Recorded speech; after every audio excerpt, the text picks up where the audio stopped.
Hello, everybody. This is the Peaceful Revolutionary for another installment of a video. And today I have something pretty cool that I wanted to discuss, and it's about democracy and geniocracy. In fact, geniocracy. Democracy should be called mediocracy, and I'll tell you why.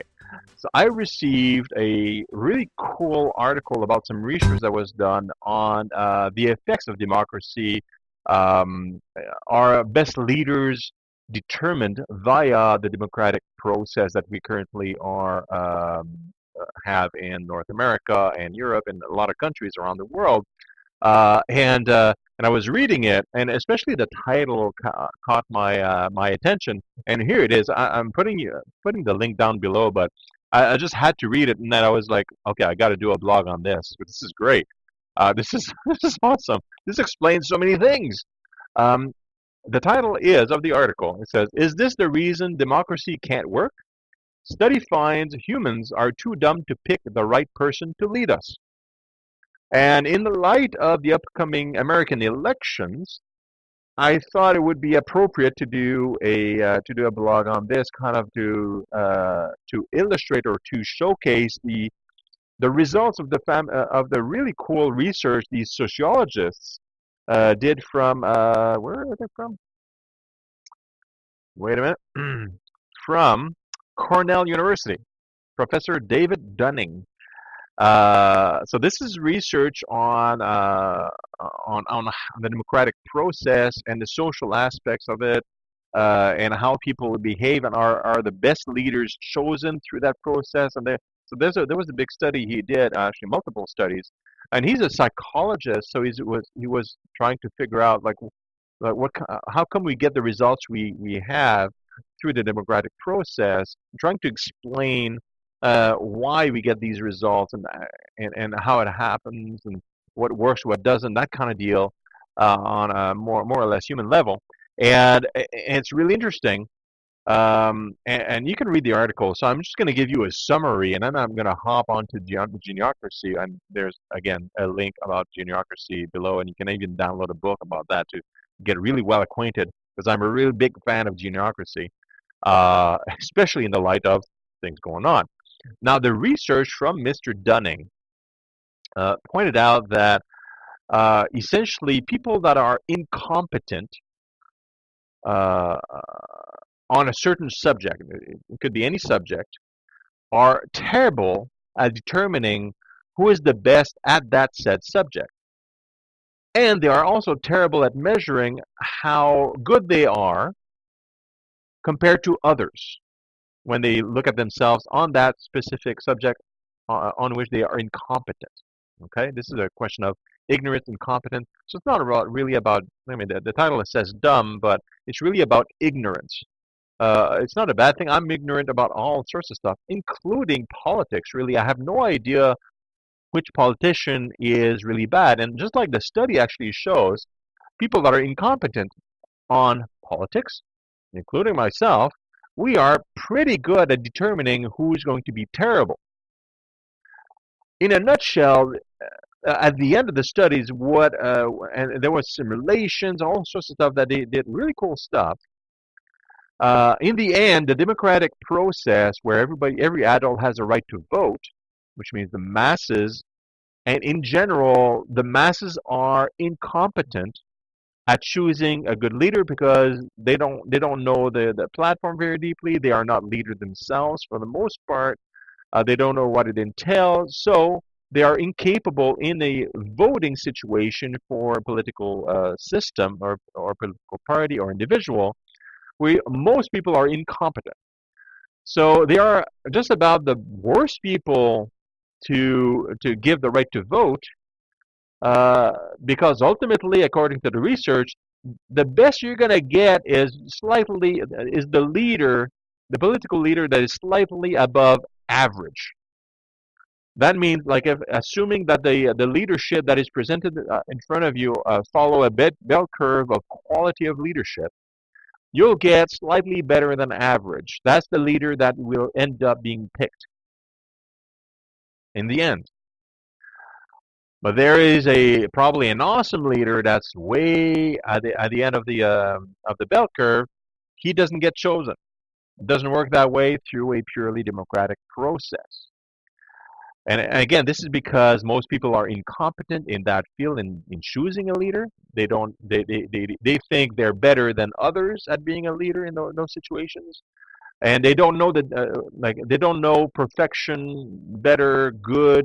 They can't discern who's the best among good people. So you end up with lukewarm, with mediocre, or highly a little bit higher than mediocre. You end up with a mediocrity, right? And not something super good. And we end up with the result of a mediocre leader through the democratic process. What we are great at as incompetent voters, that we are very good at identifying those that are terrible. That's why you get a little bit above average. And this is a psychologist, sociologist, through research.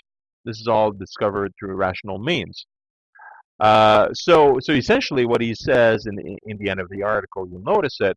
He says, well, the democratic process is indeed superior to political systems like dictatorships, because at least you avoid the terrible stuff.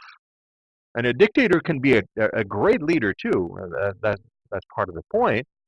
But he's not elected, so you don't know what you're going to get with a dictatorship. You can have like super terrible, just like you can get great. You can get lukewarm. You don't know. With the democratic process, at least you get slightly better than average.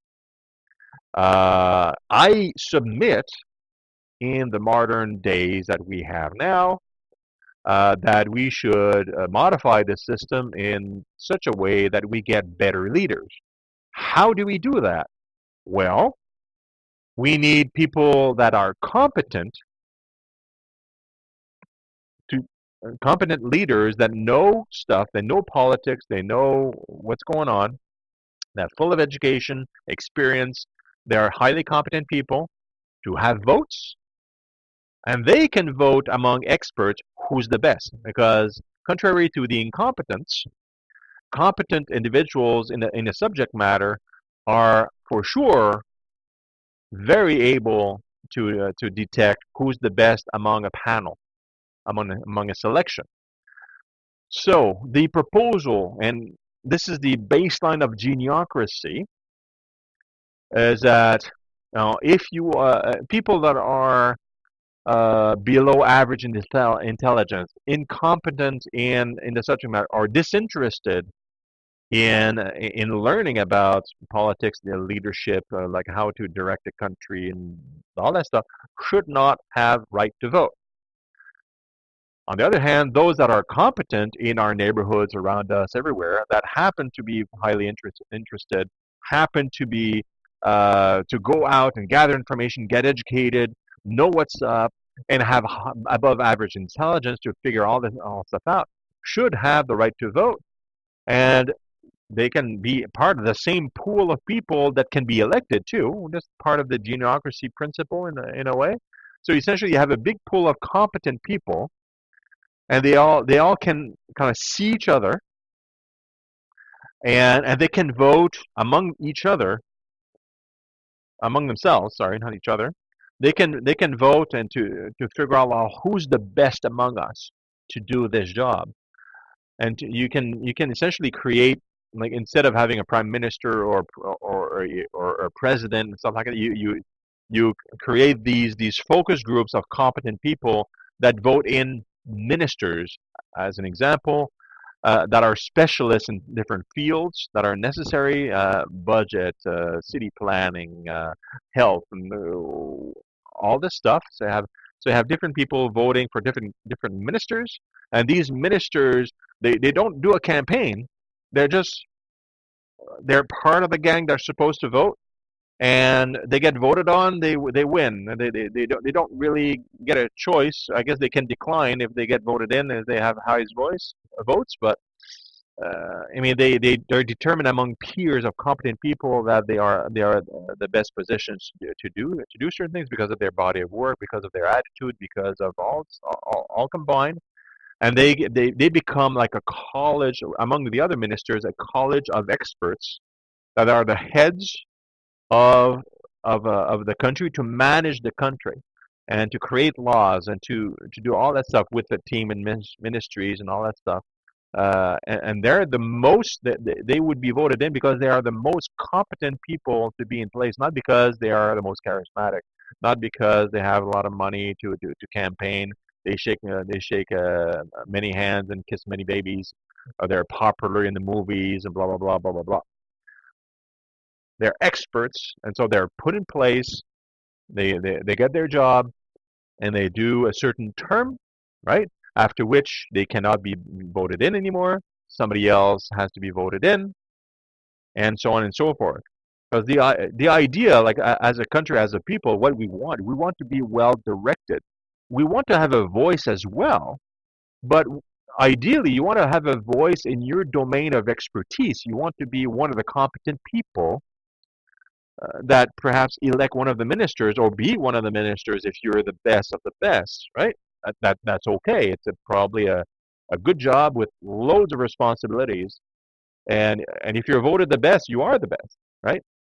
So the people in our communities would be voting for what they know, and we can relax knowing that the best are at the top and they have a certain term. We can have an advisory board that kind of oversees it all. That is kind of put in place. Otherwise, to make sure everything runs fine, they don't run amok for whatever reason, no problem. But that would be it's a selective democratic process. Not everybody votes for everybody for every position for everything, because we know through research that we end up getting mediocre results. Some of the most terrible uh, time spans politically in history are due to people that were voted in through democratic process. The best example, which is relatively modern, is Adolf Hitler. Okay, he's above average in general. He's better at certain things and worse at other things as a leader. He was above average, and he was presented as a nominee for the Nazi Party, which was a political party at the time, among many. There was a campaign, fully democratic. Everybody was able to vote. The Nazi Party won the vote, and he was the candidate that was put forth by the Nazi Party. He came to power as a prime minister, I guess, at the time initially, and then things went downhill from there, and horrible things happened. So that's a result of democracy at the extreme. Most of the time, what we get is mediocrity. Nothing really happens. Some blah blah blah. That's what we get. And sometimes, like in the U.S. and with Bush and some other presidents, you get crap as well and horrible things too. But you don't really get a lot of great things going on because they are mediocre. Sometimes even puppets of bigger firms that want the puppet to be in place. And that we know there's also that kind of influence as well. Money talks. In a geniocratic system, it's harder to manipulate the system to put someone in place because there's no candidature. It's just experts that know each other in some way, shape, or form that vote to figure out who's the best among each other. There's no campaigning going on. There's no need for it. So it's much harder to try to guide the votes, to doctor them in a certain way. So thumbs up for that.